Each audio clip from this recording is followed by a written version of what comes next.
tuzamuye amajwi yacu tugushima, twerekeje imitima yacu mu nzira zigana i Siyoni. Oh, tuzanye iminyago turayikuzaniye, oh, tuzanye iminyago turayikuzaniye, tuzamuye. Tuvugwa nuko babonye nyine imico yanjye njya gusenga, bavuga ati kumva wari umurokore, birabatungura rero. Naho ku bana bwo banye n'abanyeshuri neza, barambwira ku buryo nyine ikintu cyose bakoze baba bumva Jovanisi ariwe wabayobora, wabagira inama, kwera imbuto. Nyine ngerageza uko nshoboye babana nabo neza, ku byo mfite nabafasha, tugafashanya. Ruracyariho rwanditseho ijambo ngo Uwiteka azabe, abamugiyeho barakomera, ntibanyeganyezwa, ntibanyeganyezwa. Rusumba ukwezi, rusumba izuba. Abakunzi b'Ubugingo Bwiza TV, turabashuhuje ahantu hose muherereye, haba mu Rwanda ndetse no hanze y'u Rwanda. Reka twizere yuko mumeze neza, kandi tubifurije amahoro y'Imana kugubwa neza muri iki gitondo. Dushimiye Imana yabanye natwe mu mwaka watambutse 2021. Ni byinshi Imana yagiye ikora ku buzima bwacu, tubirebesha n'amaso yacu, ni nayo mpamvu dufite amashimwe muri iki gitondo. Ariko kandi reka tubifurize umugisha w'Imana muri uyu mwaka wa 2022. tuvuge ngo Imana ibagirire neza, ibagende imbere, Imana ikomeze amaboko yanyu, amava asuku Imana yakomeze. Ahantu hose uzaba uri, ujya wibuka yuko Imana iri hafi kuza, Yesu ari hafi kuza gutwara itorero. Bivuge ngo ujye uhora witeguye rero, umukwe araje. Murabona ko turi kumwe na wa mukobwa wanyu mwari mukumbuye, mumaze iminsi mutabona. Twagiye dukorana ikiganiro, abantu barabyishimira, abantu baranezerwa. Nayo mpamvu twongeye kongera kandi kumugenderera kugira ngo twongere dukorane ikiganiro, dore ko ari hafi gusubira ku ishuri. Tunamusezeraho nk'abakunzi b'Ubugingo Bwiza TV. Rero tugiye kumwakira abasuhuze, arababwira amazina, hanyuma turaza gukomeza n'izindi gahunda. Turakwakiriye Vanessa. Murakoze. Amazina Ishimwe Jovanisi. Vanessa, ibwira abantu badukurikiye ku Bugingo Bwiza TV, abakunzi bawe, abakunzi bacu, kugira ngo bakumenye. Ishimwe Vanessa, babwire nimba ukiri umukobwa, ko tumaze iminsi tutakorana ikiganiro. Ahantu wabaga babibabwira. amazina nyine ni Ishimwe Jovanisi, na nickname yitwa Vanessa, niyo bakunda kunyita. Ndi umunyeshuri, niyo mpamvu abakunzi bacu bari bamaze iminsi batambana. Ndi umunyeshuri, ndacyari umukobwa, ndi umuririmbyi. Ku giti cyawe se? Ndirimba muri korali. Ndirimba muri korali. Murabumva rero yuko ari Vanessa cyangwa se Ishimwe Jovanisi turi kumwe. Ni umuririmbyi muri korali Gosheni ADEPR Kabagari. Yari amaze iminsi ari ku ishuri, ni niyo mpamvu tutari turi kumwe. Vanessa, turakwakiriye kandi turabizi uri hafi gusubira ku ishuri. Uzagenda gihe ki?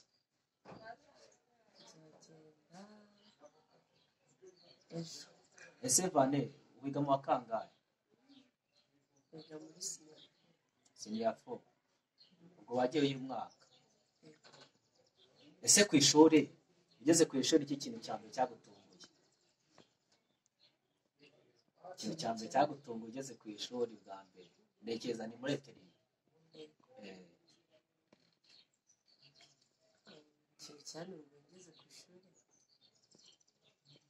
ubundi nari nzi yuko ikigo ngiyeho gishingiye ku idini, ariko nasanze amadini yose bayabagaraga, abasengera babashaka.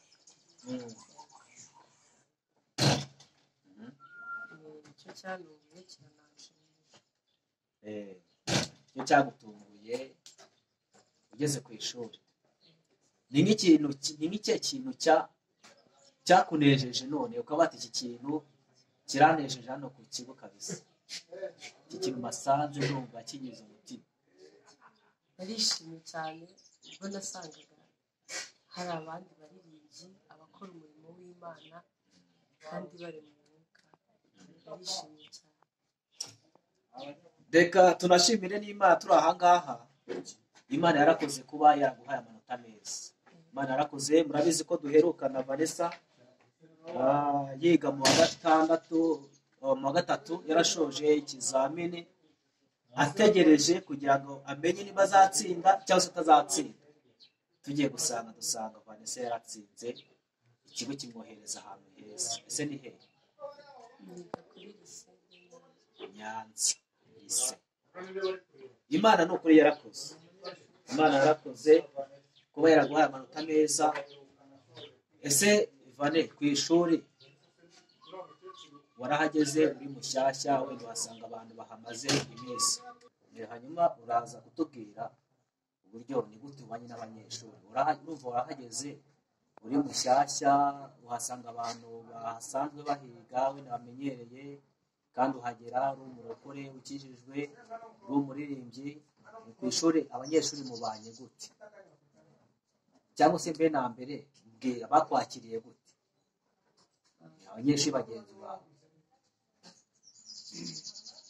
bagera babonaga ntari umurokore, bamwe nyine batangira kumbwira bijyanye n'uko bameze nyine badakijijwe, nyuma baza gutungurwa n'uko babonye nyine imico yanjye njya gusenga, bamwe ati kumva wari umurokore.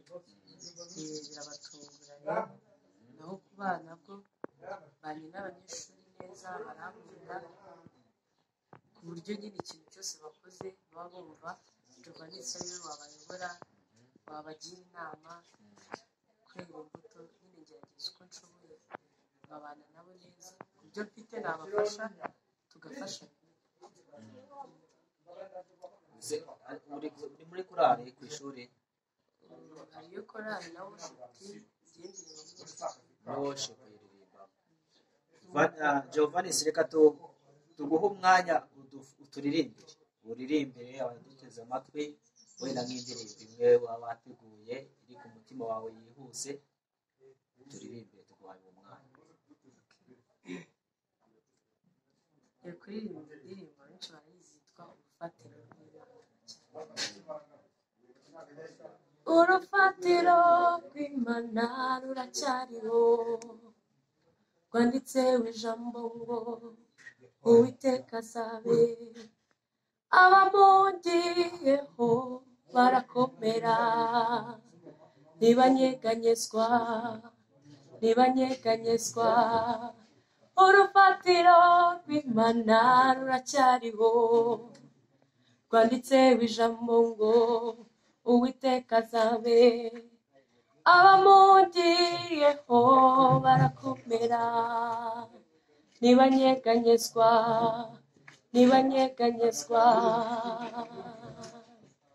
mbere y'uko Imana ikurema yabanje kukuremera Edeni, mbere y'uko Imana ikurema yabanje kukuremera Edeni. harimo ibintu byose wakenera, harimo ibintu byose wakenera. ubwo ufite n'ubw'iki unyira kuri Yesu, agufitiye byose wakenera. reka kwirwanirira, unyira ku mwami, agufitiye byose wakenera. Humura mwana wanjye, naguciye imanzi mu biganza byanjye. Humura mwana wanjye, naguciye imanzi mu biganza byanjye. abamugiyeho barakomera, ntibanyeganyezwa.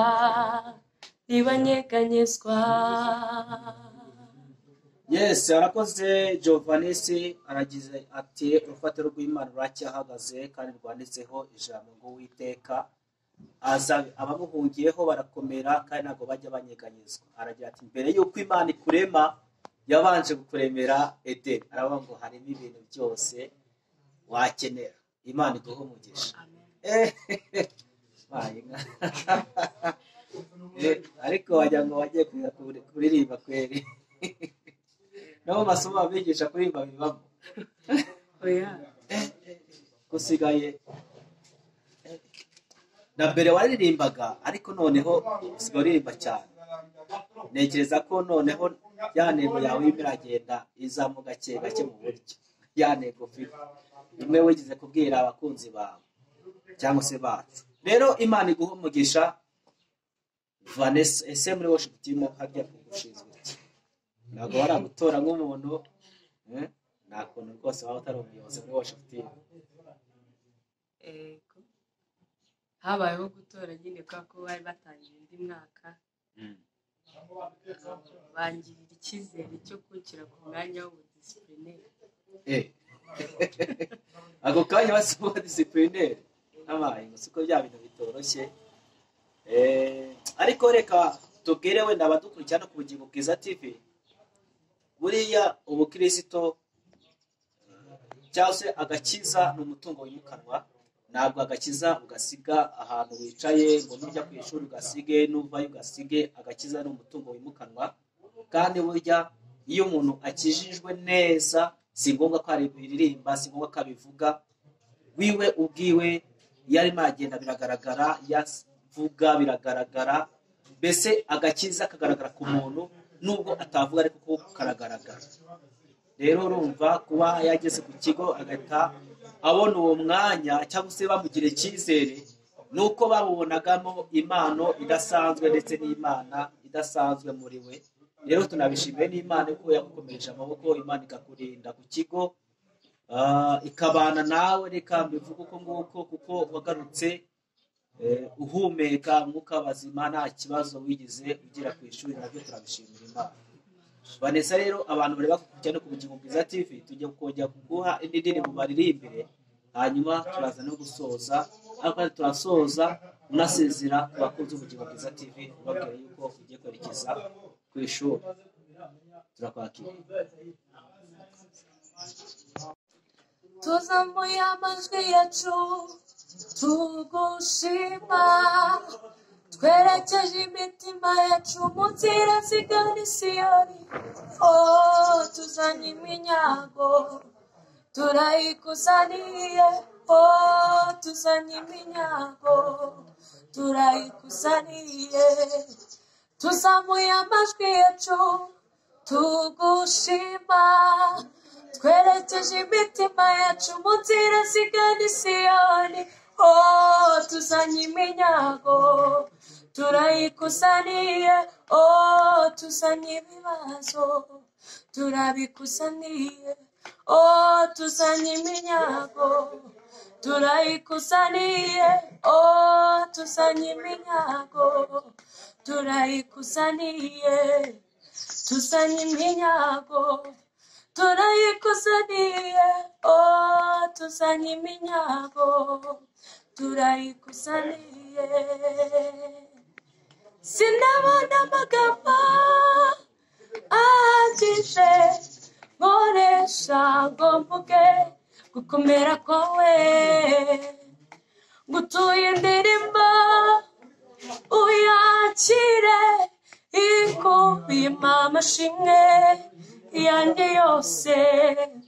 Ngutuye indirimbo uyakire ikubiyemo amashimwe yanjye yose. Ngutuye indirimbo uyakire ikubiyemo amashimwe yanjye yose. Ngutuye indirimbo uyakire ikubiyemo amashimwe yanjye yose. aragize ati ntabwo nabona amagambo ahagije nakoresha ngo mvuge gukomera kwawe atari ko ikintu utuye n'indirimbo kugira ngo yakire kuko ikubiyemo amashimwe yanjye yose.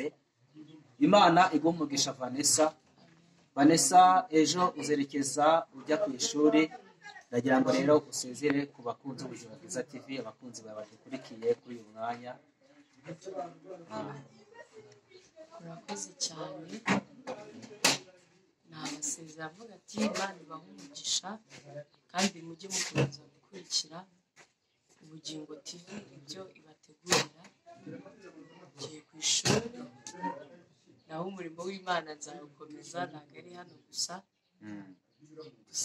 murusheho no kudusengera Imana igiturizira ku mashuri.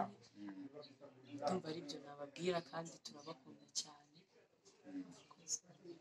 Arakoze cyane Vanessa.